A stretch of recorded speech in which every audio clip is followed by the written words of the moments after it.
Amen. Yesher koach. So you may have noticed there that Amos in chapter 3 was talking to us, saying, "You alone have I singled out, and that is why I call you to account." And that's what I'm going to be speaking about: accountability and responsibility. So this week, as we saw, we meet Joseph and get to know him. Rachel's eldest, Jacob's most beloved. His dreams, evidence of his chosenness. His story, evidence of God's providence. In a fit of jealousy, his brothers throw him in a pit, and he is taken as a slave to Egypt and ends up in prison. And through dream interpretation becomes Pharaoh's vizier and saves Egypt from famine, and meets his brothers in disguise when they come for provisions and tests them to see if they have changed. All in this portion. And the tests hinge on whether they have learned from their mistakes, from their sins, whether they're willing to care about each other, whether they're willing to stand up for their brothers, whether they're willing to be accountable and responsible for their own actions and for each other. The Parsha ends in a cliffhanger in which Benjamin is about to be imprisoned, and the question is whether any brother will come forward to take responsibility. The brother who does, just at the end of the Parsha and at the beginning of next week's Parsha, is Judah. And at first glance, the story is really about Joseph. But in fact, this is known as the Joseph narrative, and it goes on for really 3 parshiot. But I would make the case that this parsha is at least as much about Judah. This is particularly relevant on this Shabbat of Thanksgiving, in which, as Judah's name is Yehudah, which is the same word as lehodot, to give thanks. Here we are 2 days after Thanksgiving. It's also interesting as we head into the holiday of Hanukkah tomorrow night, and I'll say more about that in a minute. At the beginning of the Parsha, Judah is among the brothers who cast Joseph into the pit.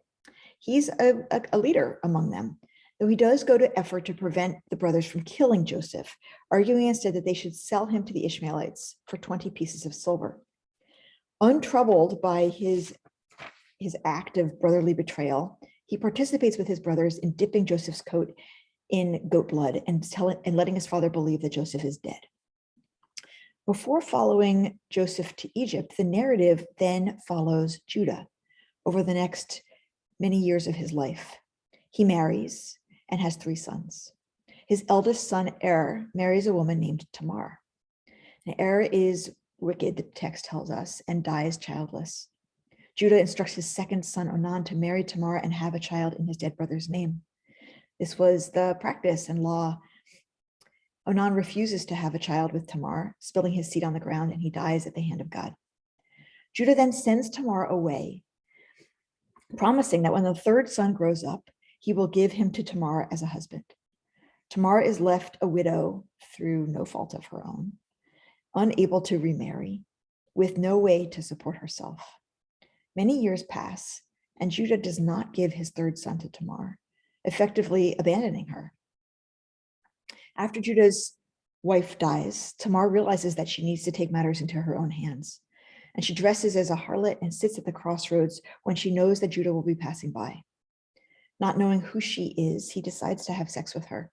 However, she requires that he leave proof of his identity as a pledge to her. The word pledge in Hebrew is ervon. He agrees to leave his seal, his cord, and his staff as a pledge. Tamar becomes pregnant, and when Judah learns Judah learns this, he says that she should be burnt in a fire for being a harlot. As his daughter-in-law, this would be a violation of his honor. Tamar sends Judah his ervon, his seal, his cord, and his staff, saying, "Hakerna lemi hachotemet veha-petilim veha-mateh ha'ele." Biblical scholar Robert Alter makes a lot of this passage of Torah, pointing out that hakerna, the first words there, which are look, please, or recognize, please, are the same words that the brothers used with their father Jacob when they showed him Joseph's bloody coat. hakerna. Radak, Rabbi David Kimchi, calls this midah keneged midah, measure for measure.